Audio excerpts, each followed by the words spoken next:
Welcome to the show. Well, tonight, the scandal at the Environmental Defenders Office just got worse. Why is the Albanese government funding these guys? Plus, they just can't stop him. Donald Trump triumphs at the first caucus to select the Republicans' candidate in this year's US presidential election. And someone else who won't back down, schoolgirl Chloe McCormick, who was savaged on Twitter for backing the Liberal Party in the ABC last year. She's now written a call to arms, and I'll ask her why. Also tonight, the Prime Minister launches yet another green scheme promising to cut your power bills. But new research shows have only gone up, and the greenest states are actually the worst. We'll show you how your state is going. Plus, have we lost our manners? Controversy of the Australian Open at new rules to let spectators move around after every game. Really? Yeah, so... Oh my God, this is the wokest one. And has Victoria just made the worst tourism ad yet? What Australians would want to visit a state that sells itself like this?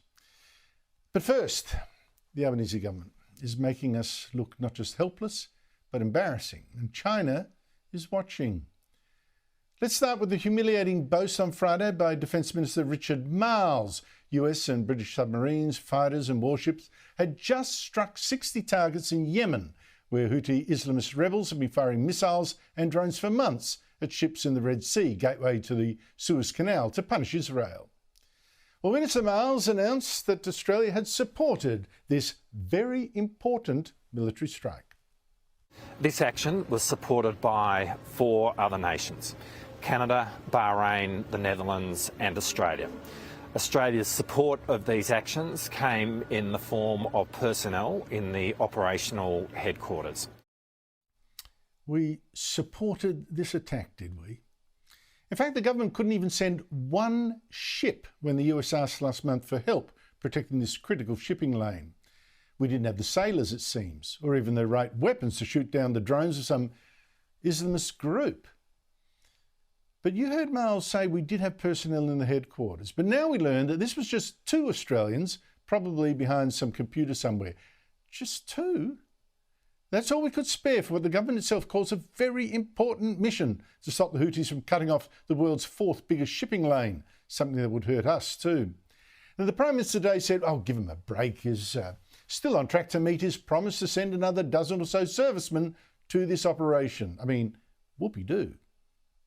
There's no delay. We're doing exactly what we said we would do.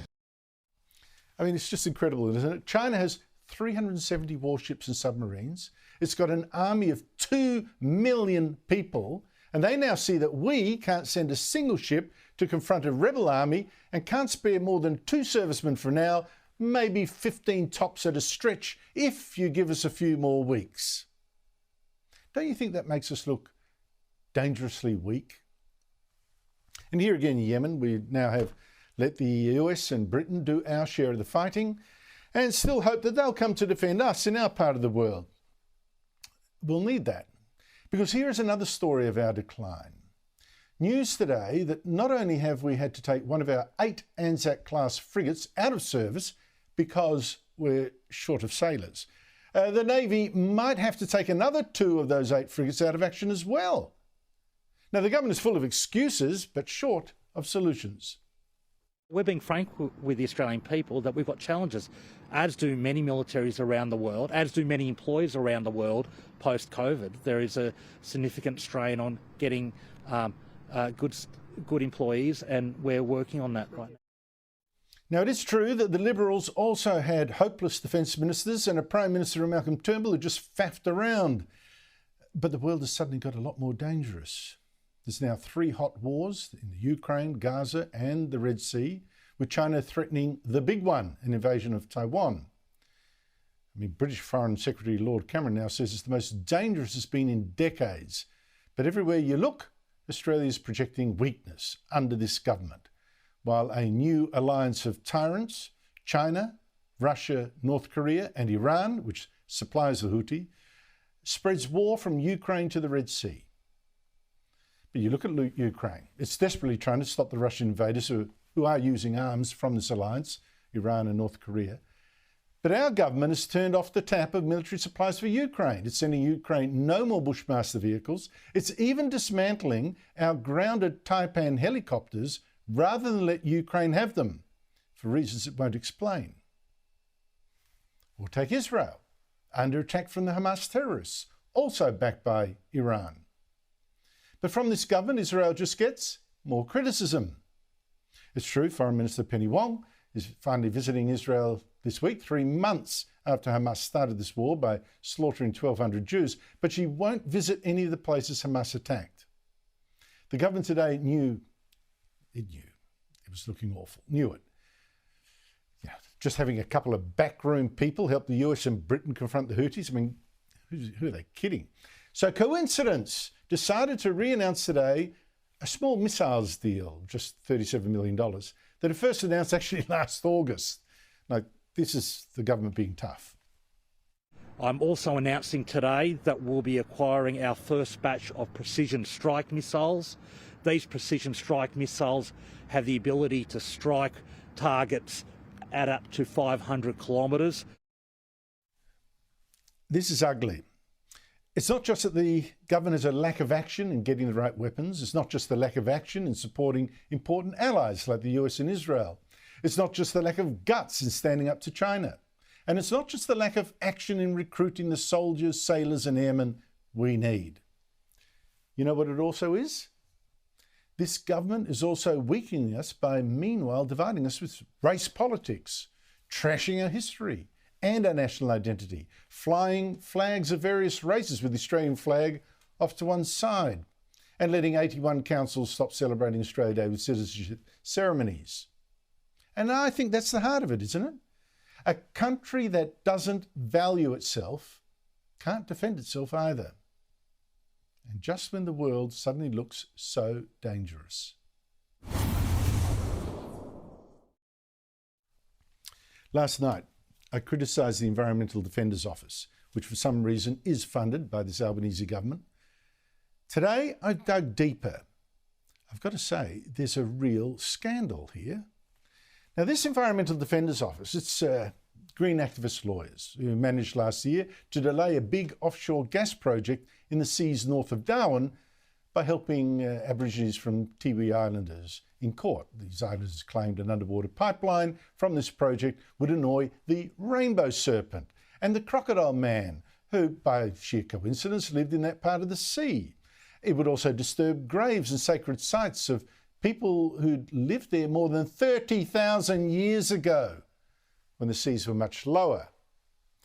Now, as I told you last night, Federal Court Judge Natalie Charlesworth yesterday did lift the ban on this pipeline. She said the risk of any damage to the Tiwi culture was actually very, very small. Any idiot could have seen that. But reading Charlesworth's long judgment today, I find she went much further. She looked at this very closely.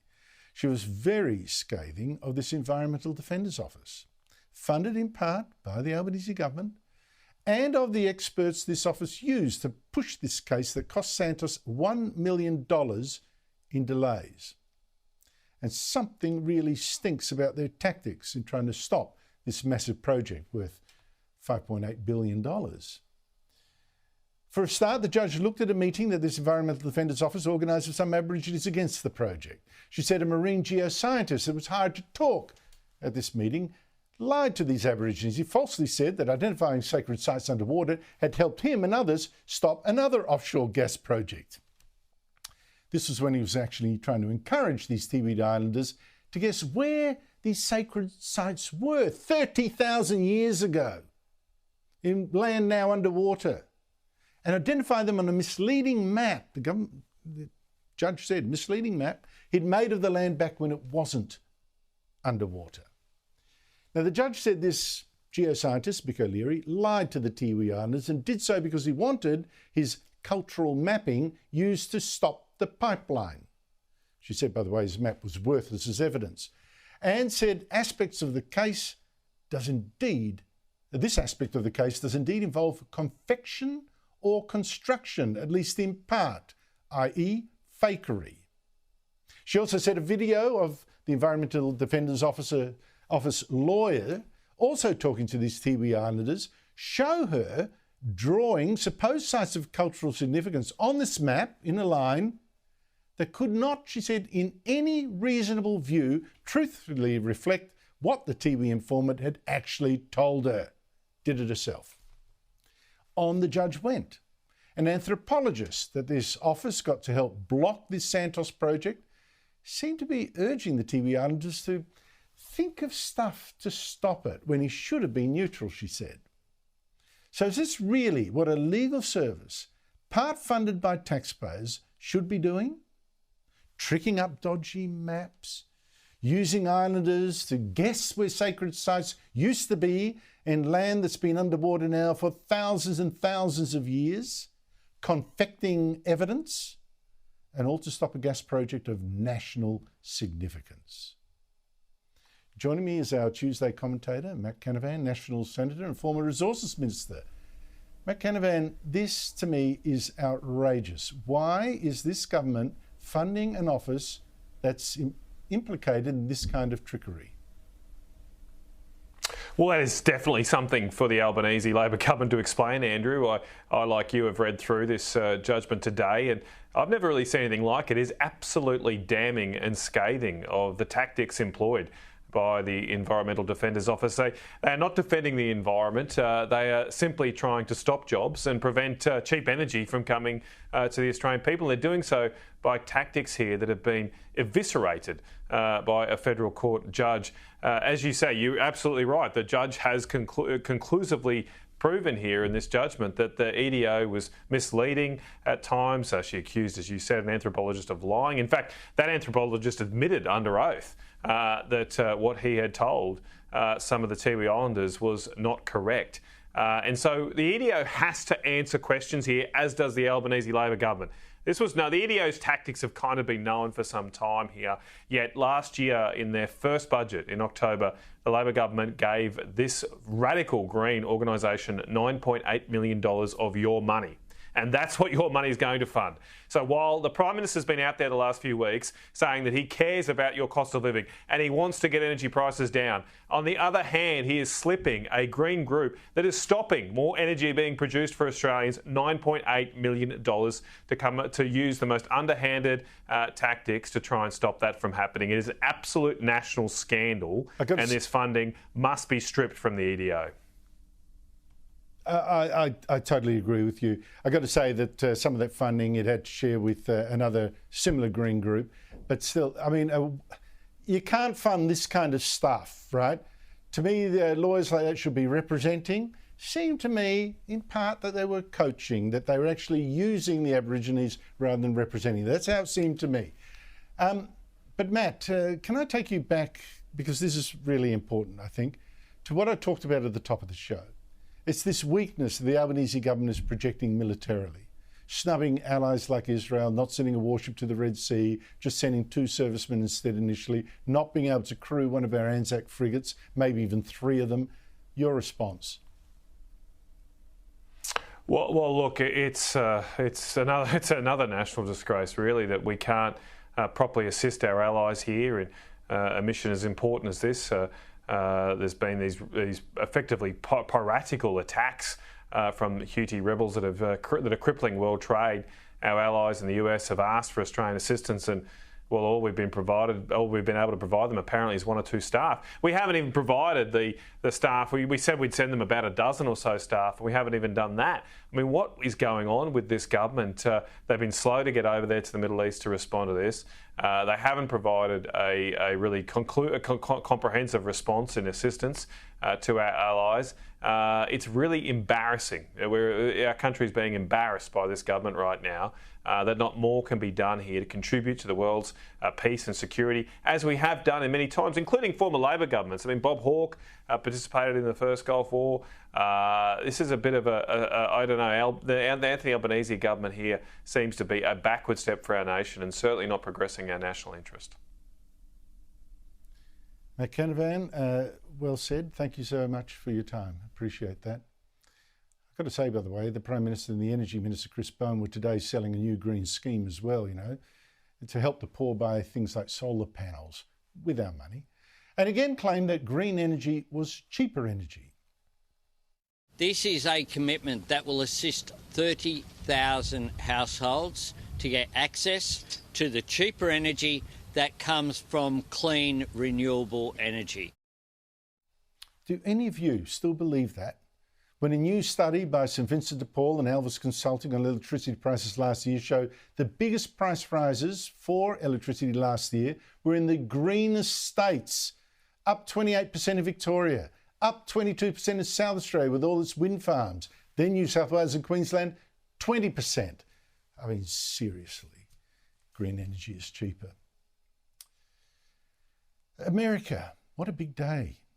It's just held the first real contest ahead of the November election for president. And Donald Trump romped it in. He won just over half the votes in the caucus in Iowa, the first state where Republican voters could choose who will be their candidate against President Joe Biden.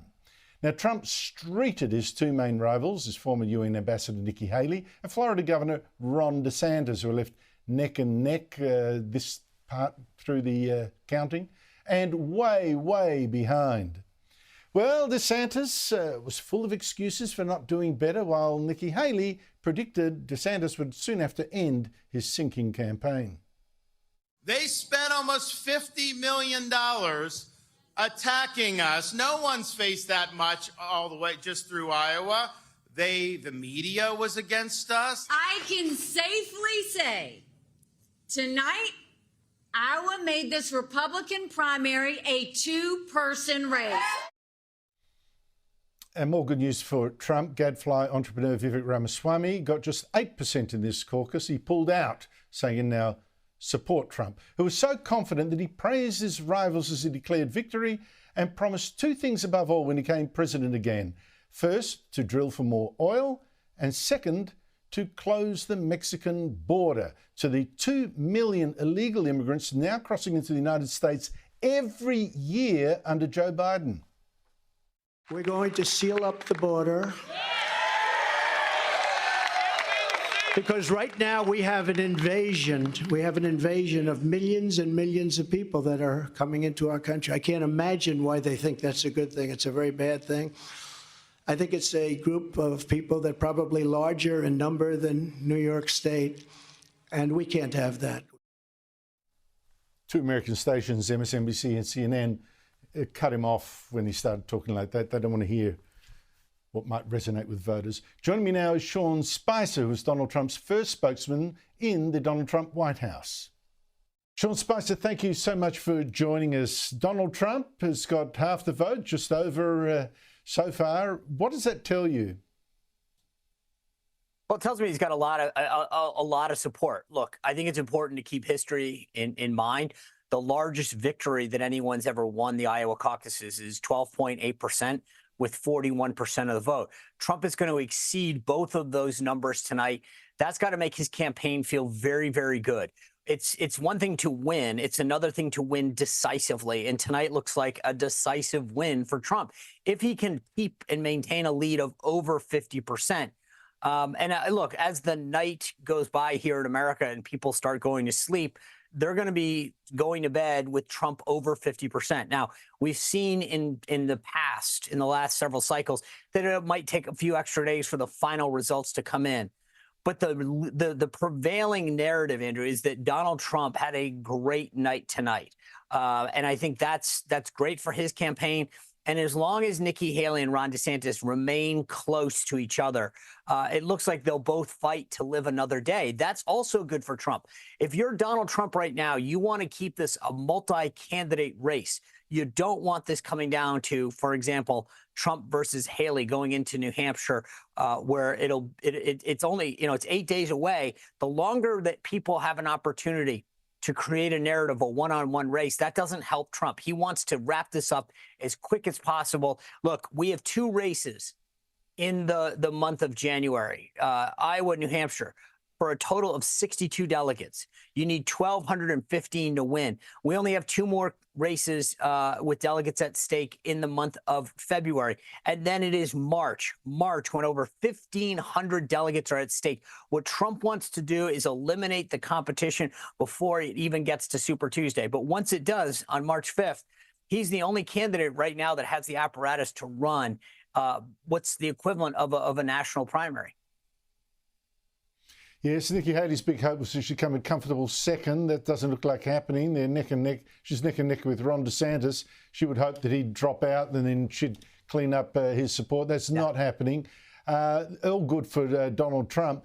But here's the thing, you know, I can't think of another candidate that's had such a media and political establishment torrent against him. He's been hit with all these legal cases, facing attempts to disqualify him even from the ballot by Democrats in 2 different states, vilified as a sexual predator and a crook, an election stealer, an insurrectionist, and still Republicans say, we want him. What does that tell you?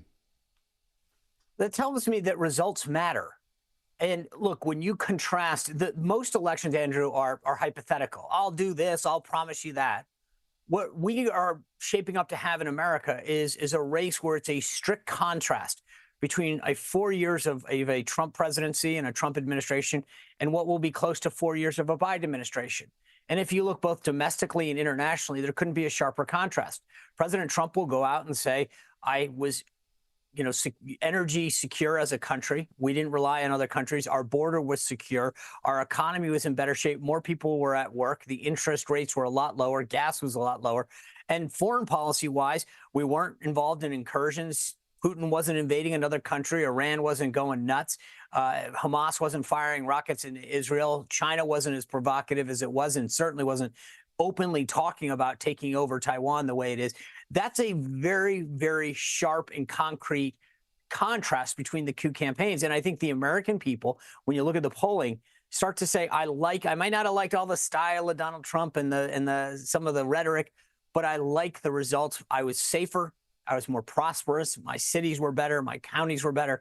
And I think that's a big, big difference that Donald Trump has going for him. The other thing that's the big X factor for the Democrats, Andrew, is the following.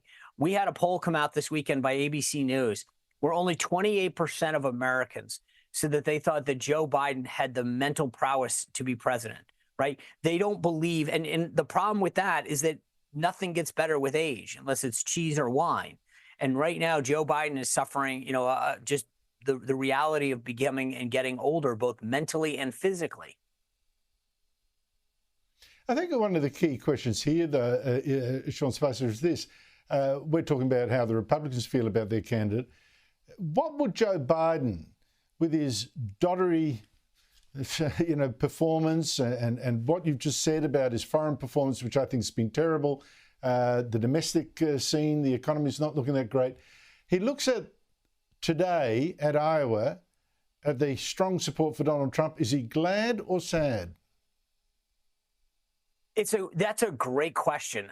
Look, I think that a lot of Democrats, including, you know, Joe Biden's campaign, want to run this race against Trump. But I think they're missing something. This is the same thing that Hillary Clinton missed and so many folks in our media here miss, is that there's a lot that they might disdain about Trump and his style. But that is what draws so many people to Trump. His ability to kick dirt in the face, his ability to be unconventional and say things and do things that other people weren't, his ability to keep foreign leaders off guard and fight for America first. Those are things that I think the left and the media sometimes mock, but it's what people, so many working men and women find strengths. And that's the beauty of where Democrats misread this race. It's interesting too. I think part of it might be that a lot of Americans are looking at the dirty tricks used to try to stop Trump and think these people cannot be allowed to succeed. But speaking of that, I mean, Sean, you can't have missed the hysteria going on in the media left at the moment. It is just unbelievable. I haven't seen anything like it. They've gone crazy. In the US, for instance, you're seeing headlines like this warning on NBC website of the election of Donald Trump dictator. Fears grow that Trump will use the military in dictatorial ways if he returns to the White House. And in the Washington Post, this amazing headline, a Trump dictatorship is increasingly inevitable. We should stop pretending. What on earth is going on? Are these people onto something, that Trump is posing a risk of dictatorship? or have they completely lost the plot? Well, I would say that they completely lost it, except that this is a continuation, Andrew, right? I was part of that 2016 effort, and there was this whole false narrative about coordinating with Russia. And as someone who was there, I always laughed at it at first because I thought to myself that the prevailing narrative at the time was that we couldn't coordinate with ourselves. Then it was that we coordinated with Russia. Then you look to 2020 and you think there's this Hunter Biden laptop that has very damaging accusations against the president and his family and the business dealings that they're doing. And it gets completely suppressed by big government. You had 51 intelligence agents, officials sign letters about Russian disinformation.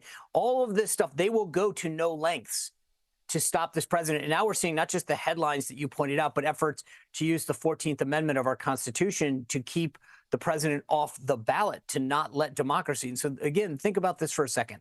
One of the big narratives coming out of the Democrats is about how democracy is under attack. You see this now. It's manifesting itself into dictatorships. But the irony is that they're the ones canceling people's ability to vote. And it's not just Donald Trump. In Florida, they canceled the Democratic primary. They don't want Joe Biden to face any competition. And now they're using it to try to keep Donald Trump off the ballot, too. It's ironic because it's the folks on the left in the Democratic Party and their buddies in the media that are, in fact, the undemocratic ones. It's just extraordinary to me, and it's causing America terrible damage internationally. I mean, some people actually take this stuff seriously, unfortunately. That's right. I mean, dictatorship. Honestly, how they underestimate Trump, but even worse, underestimate America. Sean Spicer, thank you so much indeed for your time. Always good to be with you. Thank you. And after the break, I mean, you've got to ask what's happening to us. A man in his 70s now pushed off a pier by laughing youths. Plus a rule change in the Australian Open as a player gobsmacked that Australians now have so little patience or respect. I hear people blame the lockdown for this lack of manners now, the lack of consideration and patience and respect. I don't know, I think maybe it's more than that, this crumbling of standards, like this 14-year-old allegedly pushing an 87-year-old man off the Mornington Pier in Victoria on the weekend, a man who couldn't swim. Go, Lockie, go.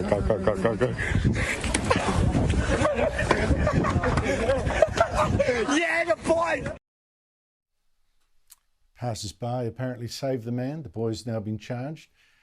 Well, how about the New South Wales state schools now having to call the police in 20,000 times in 1 year? Or shoppers leaving the shelves of this Kmart looking like a garbage tip. I'll give you another example. You may think it's small beer, but it sure ticked off an Australian tennis player, Jordan Thompson. He couldn't believe how many people were moving to and from their seats at the start of his game yesterday at the Australian Open, and was stunned when the umpire told him there'd been a rule change.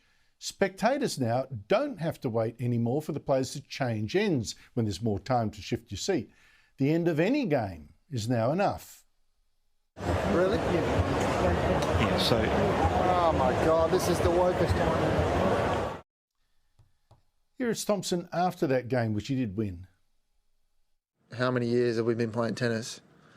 And then all of a sudden they spring on us that they can come in between not even a sit down. So it just disrupts everyone's rhythm. I mean, if someone's walking at the back and you're throwing the ball toss up, it's impossible to see it because you've got a moving person behind it. I just don't understand why we would do that. I mean, we're out there working, like that's our job, we're tennis players. We don't come in and storm into an office while someone's in a meeting. Joining me is my Tuesday panel, Will Kingston, host of Australiana, an excellent weekly podcast from The Spectator on politics and culture, and Danica DiGiorgio, who will now also be seen this year as host of a new chat show here called The Jury, premiering in February. Will, Australians can no longer wait even 2 games for a change of ends before they dash off for a drink or a pie or maybe go and see another game? What is this? Well, this is the defining paradox of our times, Andrew. We've never cared more about emotions and feelings, and yet we've never been less considerate of the feelings of others. John Anderson put it well to me in an interview I did with him last year. He said, "We emote so much and yet feel so little today."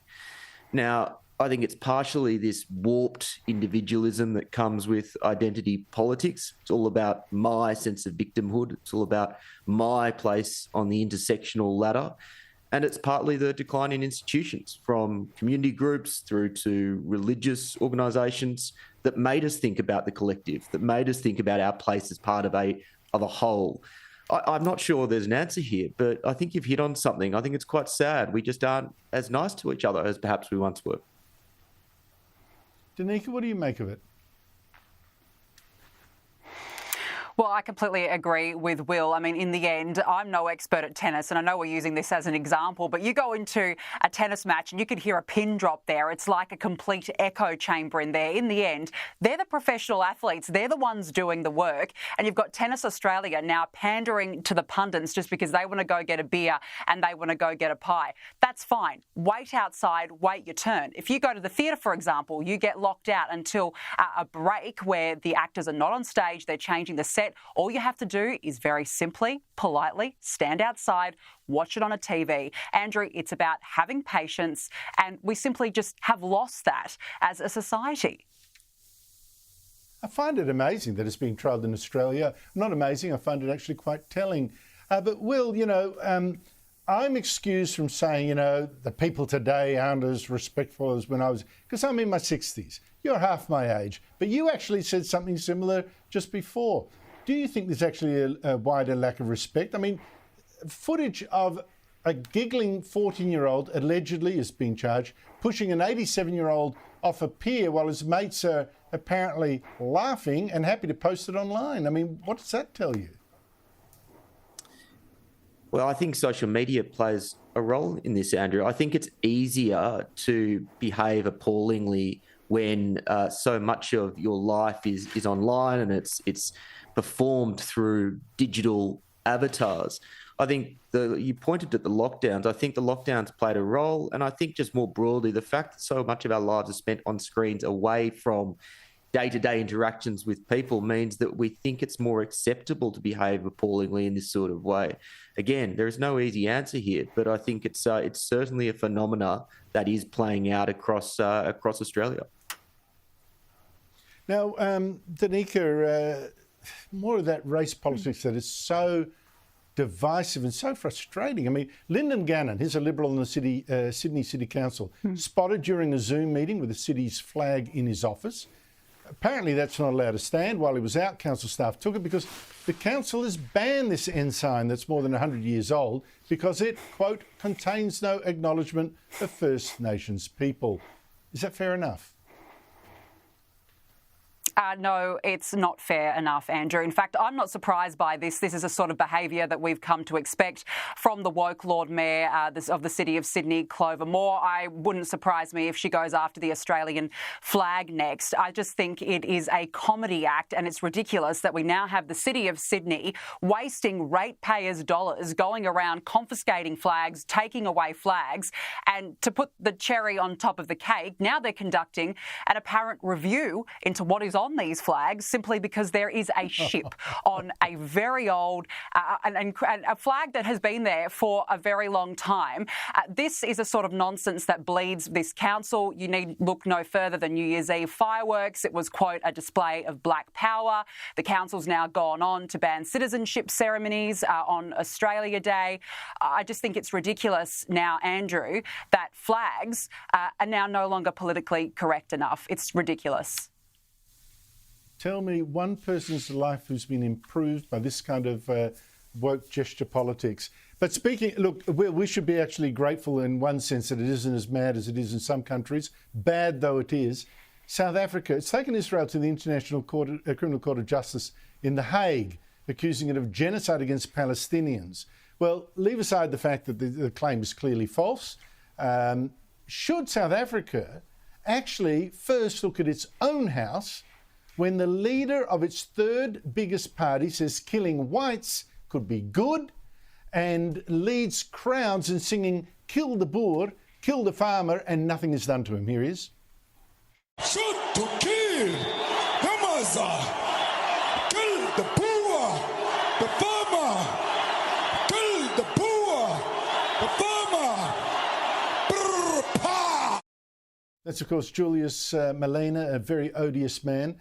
So tell me, Will, why is South Africa going after Israel but not after one of its own leaders, this guy? Well, another example of the sad double standard that the world applies too often to the Jewish state, Andrew.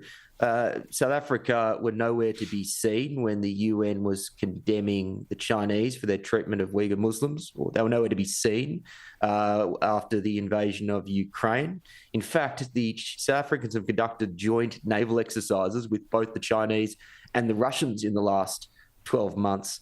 Unfortunately, this is all too common, and it just speaks to the hypocrisy, the awful hypocrisy that so many people around the world and so many governments apply to the state of Israel. Danica? I just think that South Africa, Andrew, is acting as somewhat of a proxy for Hamas in all of this. In the wake of the Hamas terrorist attacks, South Africa actually invited Hamas militants to visit South Africa. And days after October 7, its foreign minister even got on the phone to the leader of Hamas. Now, what does that tell you? Not to mention the fact that its president has openly and very publicly gone out and supported Palestine and also waved Palestinian flags inside its parliament. It is complete hypocrisy. It is complete double standards, given the fact that farmers are being killed in South Africa. It's appalling. Danica Giorgio, Will Kingston, thank you both so much for your time. After the break, a schoolgirl who says the feral mob who attacked her for telling the ABC she was a Liberal supporter explains why she's now fighting back.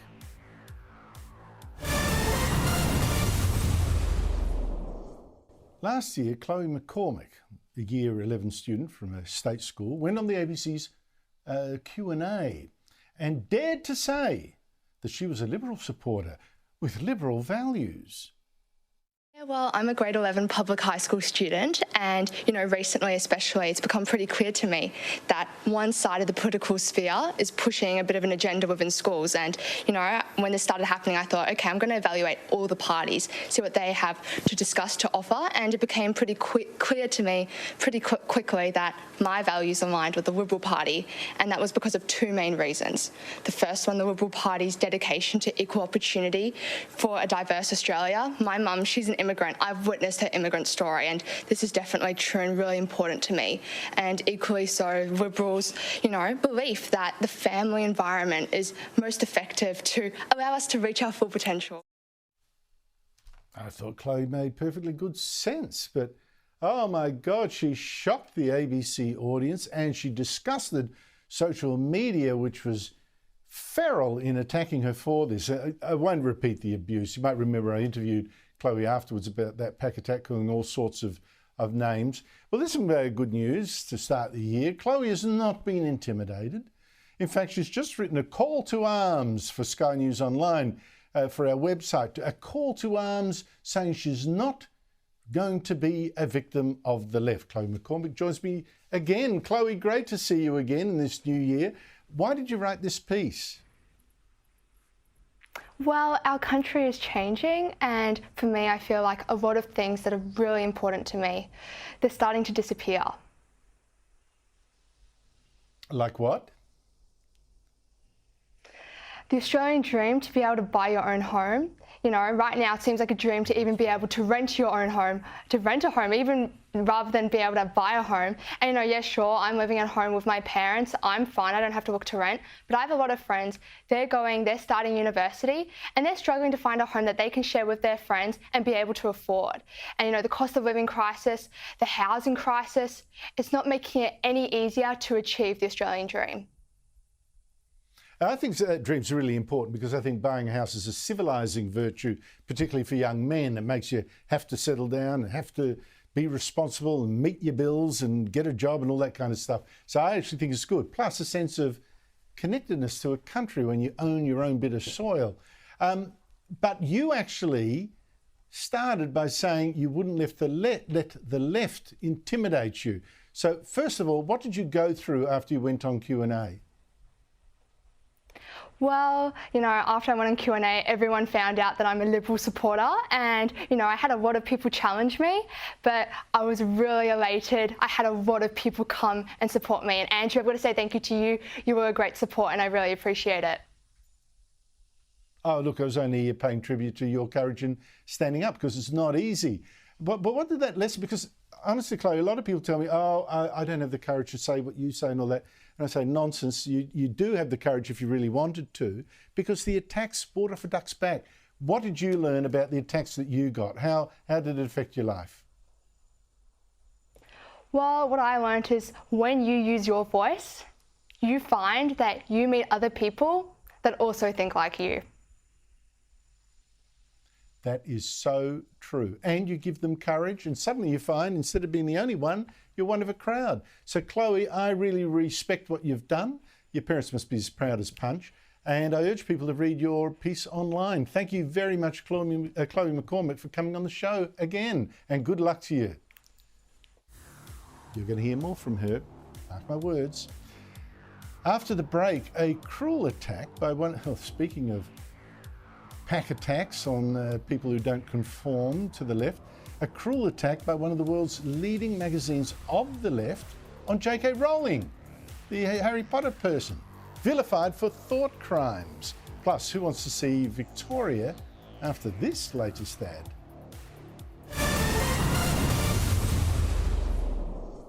I'm sounding a bit grumpy tonight, but one of the worst things that has happened to us is that we're losing the ability to disagree with someone without now wanting them sacked or punched or abused or treated like a leper or even killed, ruined in some way.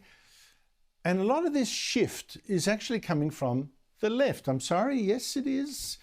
And worst of all, from opinion leaders of the left that expect something better from. Latest example, J.K. Rowling, she's given huge pleasure to millions and millions of people with her Harry Potter books. Where good children fight evil. Very moral books, actually. Should be congratulated. But then she said, well, actually, I think transgender women aren't the same as women-born women. And women-born women should now and then have their own spaces, particularly in things like sport. So now, the New Statesman, which is a magazine that for years was very serious, the Bible of the left, Paul Johnson was once its editor, has run a huge rant against her, calling her Britain's nastiest novelist, despite all the charity work, and also called her a liberal pariah and much more. Now, luckily, it got so much grief for that, it's now changed that headline a bit, but not the picture. Joining me on Culture Wars is Rowan Dean, editor of the Spectator Australia and host of Outsiders on Sky News every Sunday at 9 a.m, except for every Sunday so far of this year. These guys take long holidays. But he's here. How are you, Rowan? When's your show back? Back on Sunday morning, Andrew. We are back with a vengeance, stronger, better than ever. We need a little break just to sort of take stock of the world and see what was out there. Sunday morning, we'll be there, 9 a.m, Andrew. Don't you worry. I know you never miss it. And you're one of our greatest fans, Andrew. No, I never miss it. I never miss it. And you would have had a lot of aggravation build up over that break because the world really is spinning wildly on its axis. Now, this absolutely this hit job on J.K. Rowling. Now, this is by one of the most serious magazines of the left-wing thought, or it was. Your reaction? Yeah, well, it's funny, isn't it? Because once J.K. Rowling made the absolute crime of suggesting that women are women and men are men, that was it for the left. They had to abandon her. But there's nothing the left hates more than one of their own who kind of bells the cat in this sort of manner.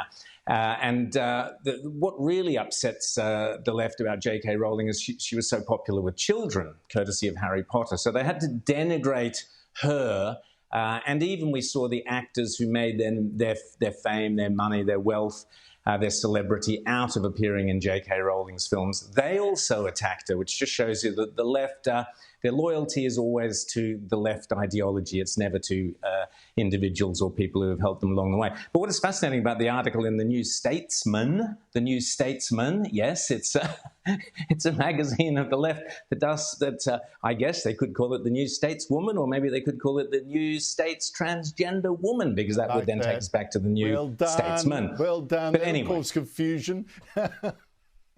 Exactly. But here's what's funny about the article, Andrew. They go into how nasty and terrible J.K. Rowling is, and they kick off by being appalled that she wrote under the, or appearing to be shocked under that she wrote under the pseudonym of Robert Galbraith. In other words, she identified as a man to write her first adult novels. You would have thought they would have loved this. Surely this is a great thing to be true. But oh no, she hid, behind a pseudonym. How dare she? And then they go on to the fact that she's obsessed with paedophiles, rapists, murderers, criminals, crooks. She's a crime writer. That's what crime writers do, Andrew. And the left are all in a tiz because here's this person who was obsessed with writing crime novels about criminals and about weird people with different perversions and things, because that's what readers of crime novels want. But this makes her incredibly nasty, and as yet, always the left can never separate the artist from the individual. Classic example. Oh, dearie me. Wait till they get to Agatha Christie. I mean, heaven forfend. But Rowan, that's right. I've been thinking what a country looks like when it's attacked its own culture for years, has attacked the Western notions of beauty, erecting all sorts of monstrosities. It's lost any common idea of what it itself is, the thing that attracted people to come to it. And then the Victorian government showed me exactly such a vision with its latest tourism ad for the state. Now, Rowan, you actually won prizes for your own work as an ad man. I noted that when reading your best-selling novel, where you are lightly disguised as a top ad man. Tell me who this ad would attract. Here it is. There's something a bit different about Victoria.